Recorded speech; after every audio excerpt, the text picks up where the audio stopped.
ओम नमः सद्देभ्यः। ओम नमः सद्देभ्यः। ओम नमः सद्देभ्यः।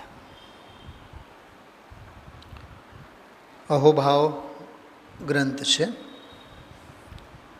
पूज्य गुरुदेव श्रीना अपूर्व उद्गारो निर्ग्रंथ मुनि भगवंतो अंगे एनो आपणे वाचन स्वाध्याय अभ्यास करीए छीए। मुनिराजना अंतरंग ने बहिरंग व्यक्तित्व अंगे जीवन परिचय अंगे આપણને ખ્યાલ આવે એવા બધા બોલો છે। 122મો બોલ ધર્મ પિતા તરીકે ગુરુદેવ શ્રી આમાં મુનિરાજને ઓળખાવે છે। એવા મુનિરાજ જગતના ધર્મ પિતા છે, જેમને અસંખ્ય પ્રદેશોમાં निर्विकल्प आनंदनी धारा वहे छे। जेवो अंतरंग स्वरूप में झूलता होय छे एवा मुनि भगवंतो जगतने माटे धर्म पिता छे। हमणा सिद्धचक्र मंडल विधान पर हितोपदेशना नामे बे स्वाध्याय આપણે તૈયાર કર્યા છે। આપણે સ્વાધ્યાય ગ્રુપમાં એ મૂકેલા છે। એક 26 મિનિટનો છે અને બીજો 37 મિનિટનો સ્વાધ્યાય છે। સિદ્ધચક્ર મંડળ વિધાનમાંથી 10-12 છંદોના એમાં અર્થ કર્યા છે।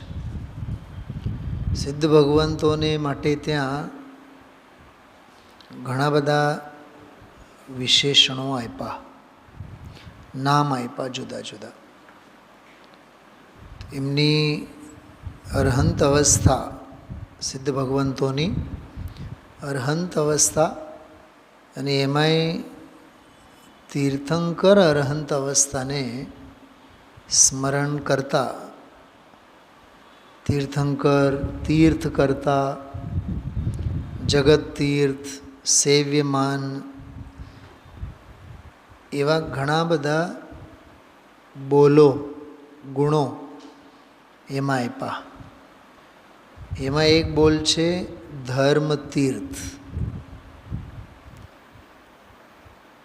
एटले तरवाना उपाय स्वरूपे जेवो धर्मने बतावे छे, માટે તેઓ ધર્મ તીર્થ છે। એમ અહીંયા કહે છે પિતા છે, પિતા વડીલ। તો કોઈ છે કે સેના છે કે ધર્મના છે।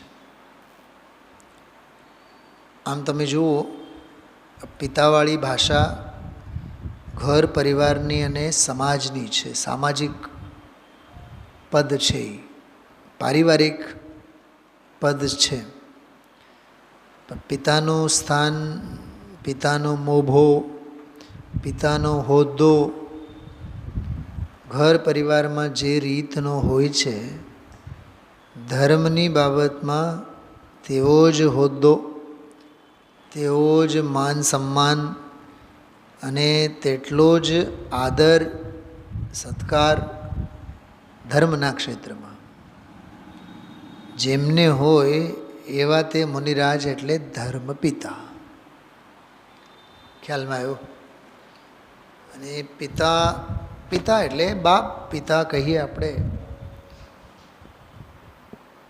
घर परिवारना बधा ज सभ्योनुं पोषण, उदर निर्वाह जवाबदारी एमनी होय छे, जे पिता छे। घर में 8 वर्षना बाळकथी 80 वर्षना पोताना पिता दरेकनो उछेर, दरेकनी जवाबदारी कमाववानी, एमना पेट भरवानी, घरना सभ्योनी, ए बधायनी जवाबदारी पिताने माथे होय। મારે સામાજિક વાત નથી કરવી, પણ છતાં મોડામાં એ વાત આવે છે. શું હમણાં જે મેં પિતાનું કેરેક્ટર, પિતાનું જે પર્સનાલિટી, પિતાની જે ઘર પરિવારમાં ભૂમિકા, એની જે વાત કરી, શું આજકાલના પિતાઓને છે? ન હોવો જોઈએ? ઘરમાંના સંતાનોને પાઠશાળા મોકલવાની જવાબદારી કોની? ઘરના યુવાઓને ધર્મના માર્ગે લગાડવાની જવાબદારી કોની?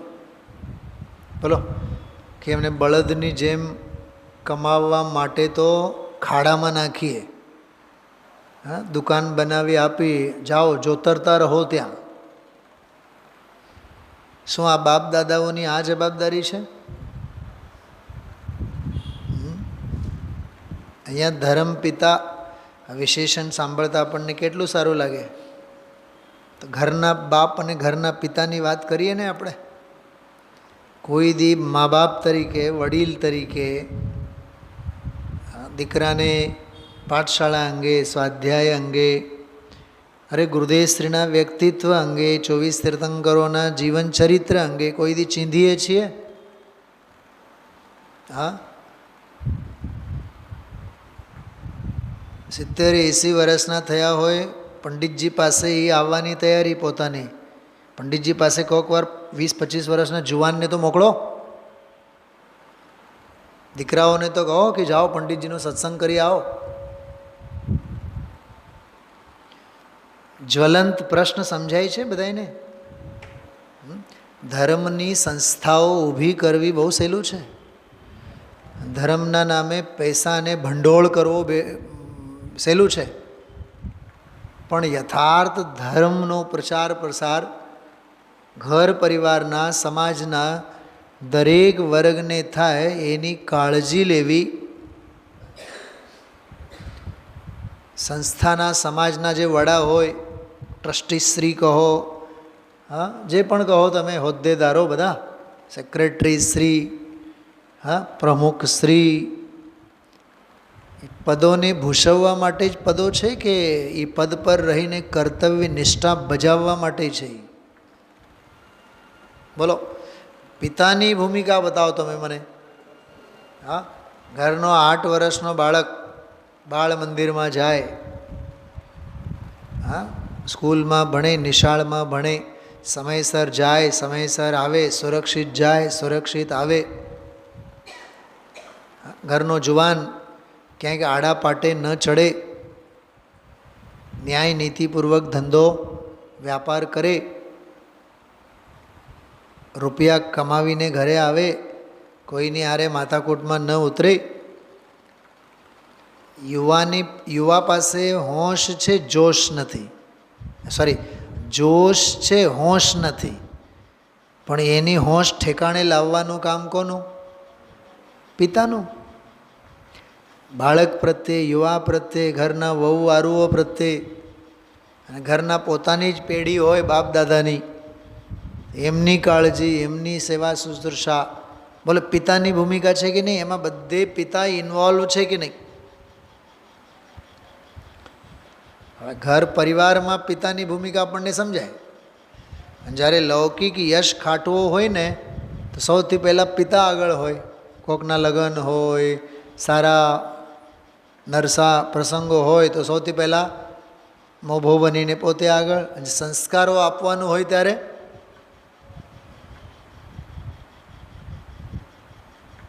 આ સમાજનો,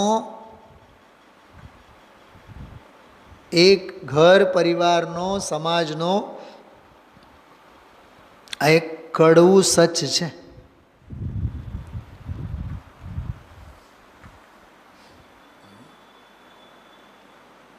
હજી એક વાત કરું, આમાં લખ્યું છે મુનિરાજ જગતના ધર્મ પિતા છે. બરાબર? આપણે વિદ્વાન તરીકે સમાજમાં રહીએ છીએ, ઓકે? તો મંદિર, સ્વાધ્યાય, વિધાન પૂજા કોના માટે છે? સમાજ માટે નથી? સમાજના દરેક વર્ગ માટે નથી? હા, અચ્છા, સ્વાધ્યાય, ગુરુદેવશ્રીના સ્વાધ્યાય પછી સ્વાધ્યાય પંડિતજીનું જ કામ છે? ચલો એ વક્તા તરીકે, શ્રોતા તરીકે કોણ? સમાજના દરેક સભ્યની નૈતિક જવાબદારી છે કે નહીં બતાવો. અને એ નૈતિક જવાબદારીનો અહેસાસ કરાવવા માટે સમાજના પ્રણેતાઓનું હોય કે નહીં બતાવો. પિતા, ધર્મપિતા ખ્યાલમાં આવે છે?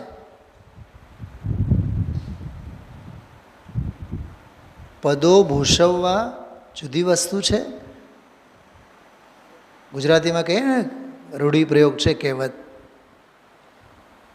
હિન્દીમાં છે બહુ સરસ, ઊંચી દુકાન ફીકે પકવાન. દુકાન મોટી, માલમાં કાંઈ દમ ન હોય.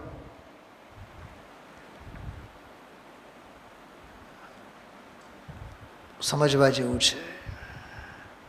સમાજના નેતા કેવડાવીએ, સમાજના પ્રણેતા કેવડાવીએ, સંસ્થાના આગેવાન કેવડાવીએ, આપણી નૈતિક જવાબદારી હોય છે. અને જો નૈતિક જવાબદારી ન પાળી શકીએ, ન પૂરી કરી શકીએ, પદ પર રહેવાનો કોઈ અધિકાર નથી હોતો. પોઈન્ટ સમજો. સમગ્ર વ્યવસ્થાનો વાહક હોય, વહન કરનારો છે, પ્રણેતા છે. કોણ? પિતા. જેમ ગાંધીજી હતા, રાષ્ટ્રપતિ નહોતા, રાષ્ટ્રપિતા હતા. ન કોંગ્રેસના પક્ષમાં, ન બીજેપીના પક્ષમાં, બસ દેશભક્તિના પક્ષમાં. વકીલ સાહેબ,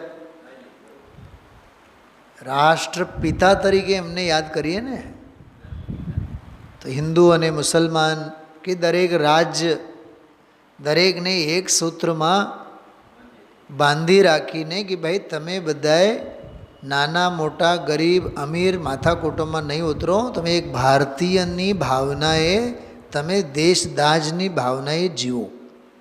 બોલો, એ રાષ્ટ્રપિતાનું કામ એણે આપણા જીવનમાં જે એની ભાવના અને શક્તિ હતી એ પ્રમાણે કર્યું કે નહીં? તો જેમ રાષ્ટ્રપિતા, એમ ઘરમાં જે પિતા, પરિવારમાં રહેલા વડીલ, એમ ધાર્મિક ક્ષેત્રમાં જે પિતા. મેં એક વખત હમણાં પ્રશ્ન પૂછ્યું હતું વિરેનભાઈ, અષ્ટાનિકાના દિવસોમાં જ મેં પૂછ્યું હતું, રાત્રિના સ્વાધ્યાયમાં જ મેં પૂછ્યું હતું. અષ્ટાનિકાના દિવસોમાં જેમ માંધાતા, કહેવાતા, મંચમાળા અને માઇકમાં જે આગળ હોય, એ કોઈની જવાબદારી હાજરી ત્યાં નહીં દેખાય. પૂજા પાઠમાં, વિધાનમાં 8 દિવસની પૂજામાં એકનીએ હાજરી ન દેખાય. જે મંચમાળા માઇક હોય ત્યારે બધાએ કીડિયારાને જેમ ઉમટી પડે. ત્યારે મેં કીધો તો આ જ વાત કરીને, સમજો જેવી રીતે એ માથાઓ ગેરહાજર હોય છે, પણ એમને કોઈ કહેવાવાળા નથી. હું જ એક વખત વિદ્વાન તરીકે અષ્ટાનિકાના દિવસોમાં રખડવા જાઉં, બહાર ગામ, દુબઈ જાઉં, કુલ્લુ મનાલી જાઉં, જમ્મુ કાશ્મીર જાઉં ફરવા. મારે જવું નથી, મારી તો પ્રતિજ્ઞા છે, પણ જાઉં, સમજો ગેરહાજર રહું. વિરેનભાઈ, કદાચ હું બીમારીને લીધે હોસ્પિટલાઇઝ પણ થયેલો હોઉં નહીં 8 દિવસ દરમિયાન, તોય જેટલા મોડા એટલી વાતો. પંડિતજી ક્યાંક હરવા ફરવા ગયા છે, અષ્ટાંગ મૂકીને ક્યાંય જવાય? પણ એ મરણ પથારીએ છે હોસ્પિટલમાં. તો એક વિદ્વાન પાસેથી સમાજ કેવી અપેક્ષા રાખે? દરેક અષ્ટાનિકામાં એની જવાબદારી હોવી, હાજરી હોવી જોઈએ. પ્રવચનમાં તો એની હાજરી હોવી જ જોઈએ. તો વિદ્વાન પાસેથી સમાજ અપેક્ષા રાખે, વિદ્વાન સમાજ પાસેથી અપેક્ષા નહીં રાખે? અધિકારી વર્ગ વિદ્વાન પાસેથી અપેક્ષા રાખે, વિદ્વાન અધિકારી પાસેથી નહીં રાખે? વિદ્વાન એટલે અધિકારીઓનો બાપ, એ આચાર સંહિતા બનાવનારો છે, સમાજને યોગ્ય માર્ગે દોરનારો છે. સમજાય છે વાત? ખ્યાલમાં આવે છે? પિતાની ભૂમિકાની વાત કરું છું, ધર્મના પ્રણેતાની વાત કરું છું. તીર્થંકરોને ધર્મ પિતા કહેવાય, મુનિરાજોને ધર્મ પિતા કહેવાય, કેમ કે ધર્મના સર્વસ્વ છે. શ્રાવક ધર્મનો ઉપદેશ, શ્રમણ ધર્મનો ઉપદેશ. તીર્થંકરને કેવળ જ્ઞાન થાય, દિવ્ય ધ્વનિ કરે, ચતુર્સંગની સ્થાપના થાય. શ્રાવક શ્રાવિકા, મુનિ અને અર્જિકા, 4 સંઘની સ્થાપના થાય. બોલો, તો તીર્થંકરનો કેવડો મોટો કામ છે. સમાજને, સમાજના દરેક વર્ગને એક સૂત્રમાં બાંધી રાખવાનું કામ. તો જેવી રીતે મુનિરાજો પાસેથી આપણે અપેક્ષા રાખીએ, જેવી રીતે વિદ્વાન પાસેથી અપેક્ષા રાખીએ, હા, ઉઠમણું હોય એટલે પંડિતજી જોઈએ, પૂજા હોય એટલે પંડિતજી જોઈએ, ભક્તિ હોય એટલે પંડિતજી જોઈએ, ક્લાસ હોય એટલે પંડિતજી જોઈએ. કા અને આપ શ્રીની હાજરી,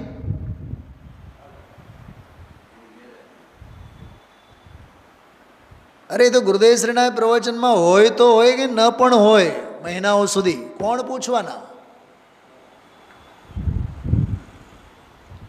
એટલે આ કડવું સચ છે. પિતા કોને કહેવાય, પ્રણેતા કોને કહેવાય? મોદી સાહેબને આખું વિશ્વ શા માટે પૂછે છે આટલું? અને આખું ભારત શું કામ એને એટલું બધું માથે લઈને ફરે છે? કેમ કે 24 કલાકમાં 18-20 કલાક તો એ મહેનત જ કરે છે વકીલ સાહેબ. 3-4 કલાક સૂવાનું. પોતે એમ કહે છે કે મને કોઈ એક એવા કોઈ યોગા શીખવાડો કે હું જે 3 કલાક સૂવું છું એ નહીં સૂવું.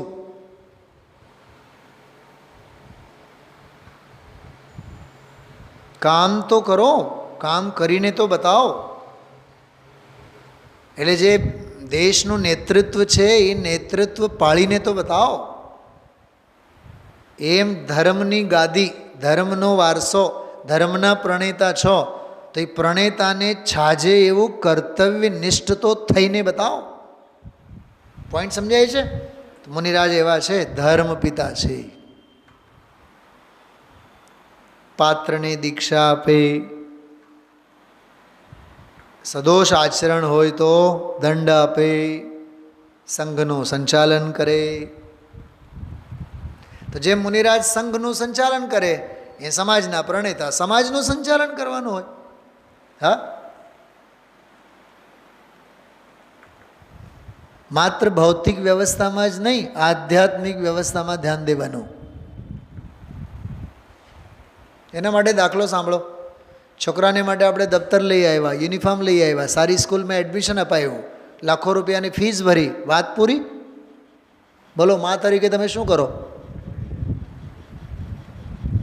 કેવળ એની ભૌતિક સુવિધાઓ જ બસ ભેગી કરો, ભૌતિક સુવિધા આપો. એનું ભણતર કેવું ચાલે છે, ભણવામાં કેટલો આગળ વધ્યો એ જોવાનું કે નહીં? પહેલાં તો એ જ જોવાનું. એક યુનિફોર્મ ઓછું હોય તો ચાલશે. શું સમજાણો સાહેબ? એકાદ યુનિફોર્મ ઓછું હોય તો ચાલશે, ટાઈ ફાટેલી હોય તો ચાલશે, શૂઝ જૂના હોય તો ચાલશે, કાણા પડેલા હોય તોય ચાલશે, હાલ ને.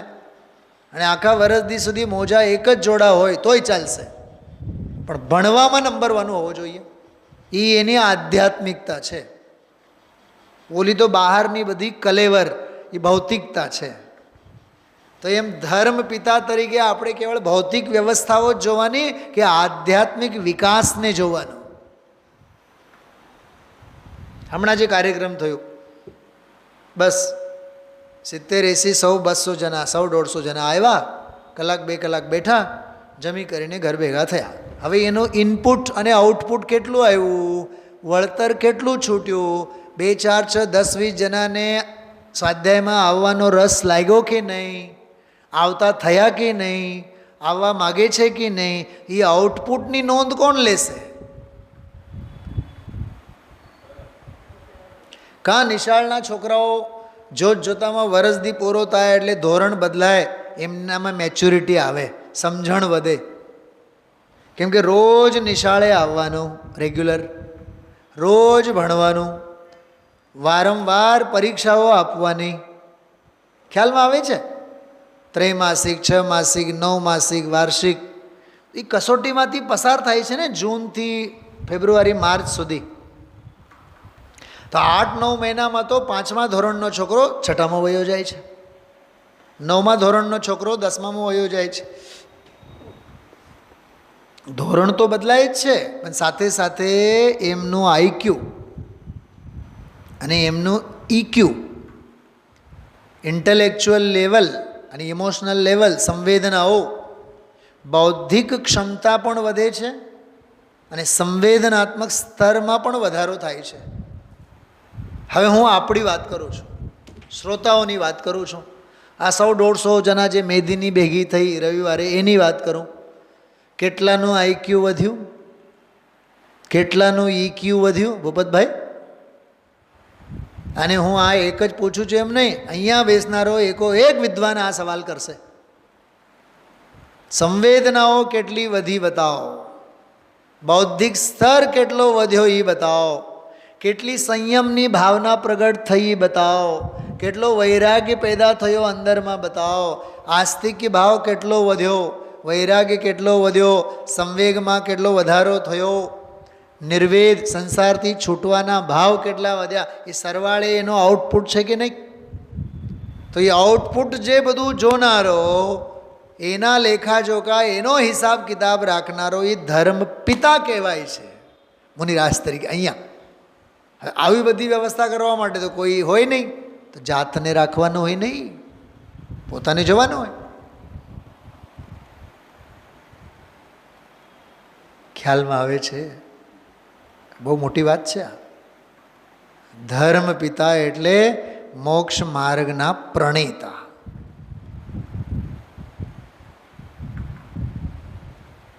આજની સવારની જ ગાથામાં કેટલું સરસ કીધું હતું.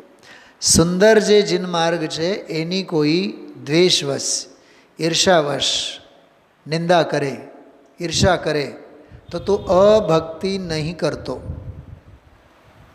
તું ભક્તિ કરજે. પકડીને માર્ગમાં ઊભા રાખ્યા કે નહીં? દુષ્ટોનો પણ પરિચય અપાયો અને સજ્જનોને માર્ગમાં જ ઊભા રાખ્યા. ચૂકતા નહીં, માર્ગમાં રહેજો. બોલો, સ્થિતિકરણ કર્યું કે નહીં? સાધર્મીને સ્થિતિકરણ કર્યું કે નહીં? કેટલો મોટો અંગ. હા, તો એમાં મુનિરાજનો આપણને ધર્મપિતા તરીકેનું વ્યક્તિત્વ નથી દેખાતું? કોઈ ઈર્ષા ભાવથી કરે, અભક્તિ નહીં કર. ભાઈ તું તો ભક્તિ કરજે, તું આરાધનાથી ચૂકીશ નહીં. કહેનારા તો કીધા કરશે. કહેનારા તો અમસ્તે કહેવાના છે. તમે કરો તોય કહેવાના, નહીં કરો તોય કહેવાના. તમે ધર્મના રંગે રંગાવો તોય કહેવાના, નહીં રંગાવો તોય કહેવાના. પણ સારું તે મારું, કોઈ દી એને ચૂકવું નહીં. આટલો વિવેક ભાન આપણામાં જાગૃત રહેવો જોઈએ.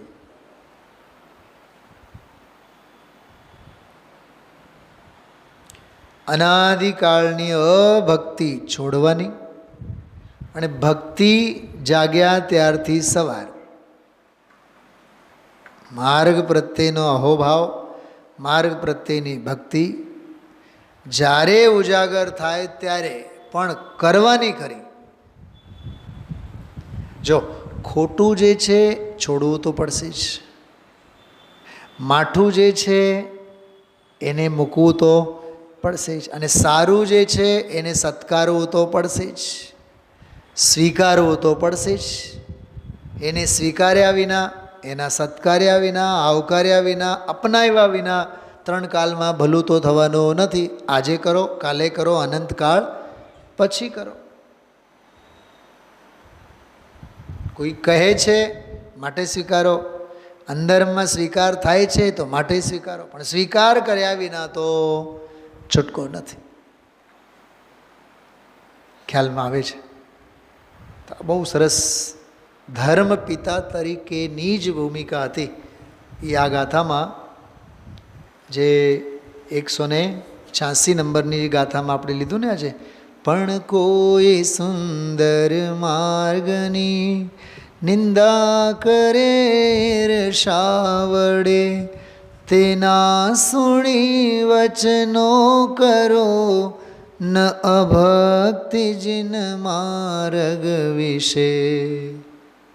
ગજબની વાત તો એ છે. આ ગાથામાં, મૂળ ગાથામાં તો એટલું જ કીધું છે, કોઈ માર્ગની નિંદા કરે તો વચનો સાંભળીને અભક્તિ નહીં કરો. કરોવાળી ભાષા તો એમાં આવી જ નહીં. ભક્તિ કરોવાળી ભાષા તો ટીકાકારે લખી છે. મૂળ ગાથામાં ક્યાં છે ભક્તિ કરો? છે, દેખાય છે ક્યાંય? પણ કોઈ સુંદર માર્ગની નિંદા કરે ઈર્ષા વડે, તેના સુણી વચનો કરો, ન ભક્તિ જીન માર્ગ વિશે. સમજાય છે? અચ્છા, આમાં જે આવ્યો ને તેના સુણી વચનો, વચનો સાંભળીને, કેમ કે એ તો ઈર્ષાથી ભરેલા છે, એ તો કરશે જ. થોડીક વાત સાંભળો. સન્માર્ગ પ્રત્યે એમને ઈર્ષા છે, એટલે માર્ગ પ્રત્યે ઘોર વિરાધનાના ભાવો એમને છે. તો એ તો ઈર્ષાના ભાવો ભરેલા છે, તો એ તો નિંદા જ કરવાના છે. એમની પાસેથી વખાણની કેવી અપેક્ષા? ગુરુદેવસિંહ કહે છે, શત્રુ પાસેથી પોતાના વખાણ કેટલા કરાવવા? તો એ તો ઈર્ષા કરે છે, એટલે નિંદા જ કરવાનો છે. અચ્છા, બીજી વાત, ધર્મના નામે તમે 10 જણા પાસે સલાહ લેવા જાઓ. દાખલા તરીકે રાત્રિ ભોજનના ત્યાગના નિયમ સંબંધી તમે 10 લોકો પાસે સલાહ લેવા જાઓ. 10માંથી 9 જણા એમ જ કહેશે, તારે ક્યાં ઉતાવળ છે? હજી તારી ઉંમર જ કેવડી છે, આ ઉંમરમાં કાંઈ એમ કરાતું હોય? એટલે સંયમના માર્ગથી પાછા વાળવાના 9 પાત્રો મળશે અને 1 માંડ મળશે. જો ભાઈ, ભૂમિકા પ્રમાણે વિવેક બુદ્ધિથી કરજો. એટલે ધર્મના માર્ગે ટાંગા ખેંચ કરનારા કેટલા અને હૂંપ આપનારા કેટલા? બોલો. વર્તમાન આ કાળમાં મોક્ષ માર્ગ બહુલોપ એમ લખ્યું છે કે નહીં? વિચારો તમે. ચલો, આંખ બંધ કરીને એટલું વિચારો, આત્મકલ્યાણની વાત આપણને કરનારા કેટલા મળે છે દુનિયામાં? તત્વની વાત સંભળાવનારા કેટલા મળે છે? આત્મકલ્યાણની વાત આપણને સંભળાવનારા કેટલા મળે છે? એ વિચારો. પછી આગળ વાત. સંસારની, શરીરની, ભોગોની વાર્તા કરનારા કેટલા? જેટલા જોઈએ એટલા.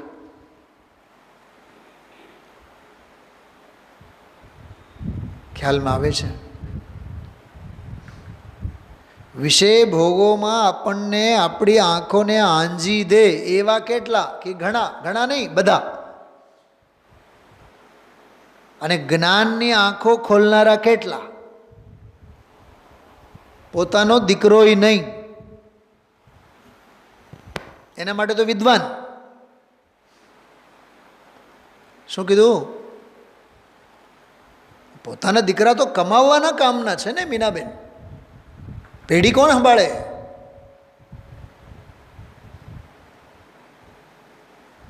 પોઈન્ટ સમજાય છે મારો? કરોડપતિ શેઠિયાઓના બધાને ઘાટ એ છે. વિદ્વાનને રાખે નહીં. મોક્ષ માર્ગે તો વિદ્વાન લઈ જશે એમને. પોતાના દીકરા એ તો નરકનો દરવાજો ખોલશે.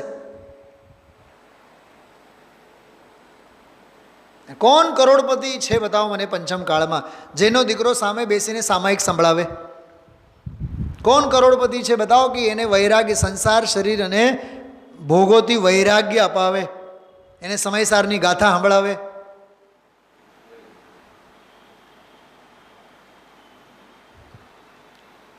પણ એ વૃદ્ધને ક્યાં પડી છે સામાયિકની કે જેને એવો ભાગ્યશાળી દીકરો મળે?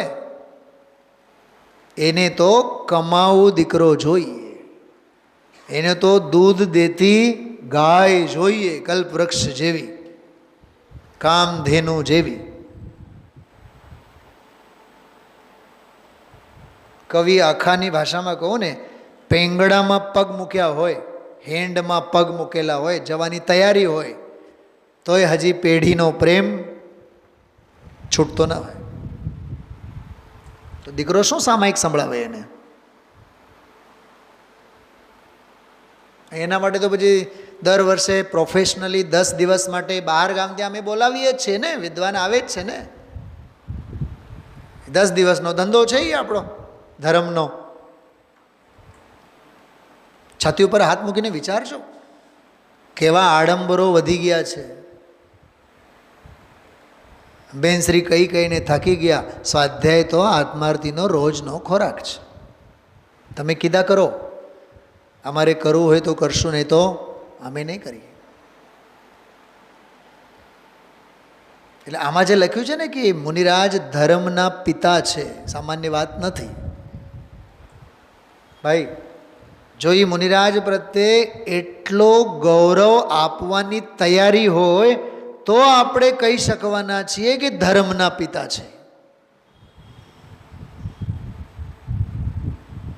સમજાણ છે હું શું કહેવા માગું છું?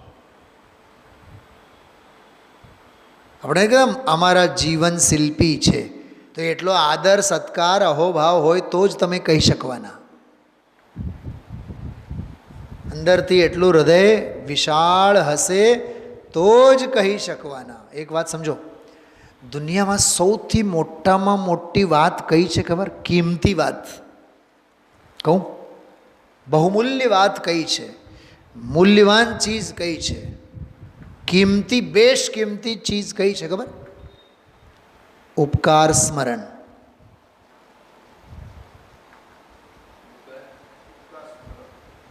સામેવાળા જે ગુરુ હોય એના ઉપકારને સ્મરણ કરવું એ મૂલ્યવાન વસ્તુ છે.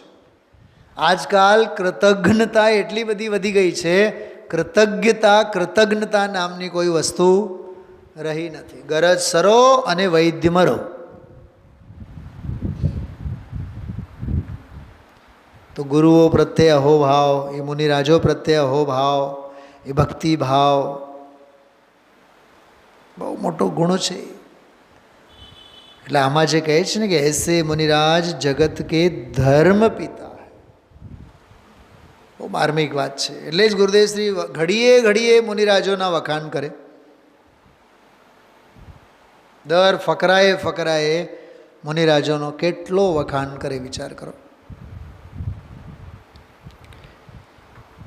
साधक दशा रूप मोक्ष मार्ग हैं, वह संवर निर्जरा रूप वीतराग भाव हैं, उसे धारण करने वाले निर्ग्रंथ नग्न दिगंबर मुनिराज भावलिंगी संत वे गुरु हैं. जो કેટલો ગૌરવ! સાધક દશા છે, મોક્ષ માર્ગ છે, સંવર નિર્જરા છે, વીતરાગ ભાવ છે, અને એને ધારણ કરનારા નિર્ગ્રંથ મુનિરાજ ભાવલિંગી સંત છે, ગુરુ છે. કેવી ગુરુ ભક્તિ, કેવી ગુરુની ઓળખાણ, કેવો ગુરુનો અંતરંગ વૈભવ! આ મુનિપણું, આ નિર્ગ્રંથપણું.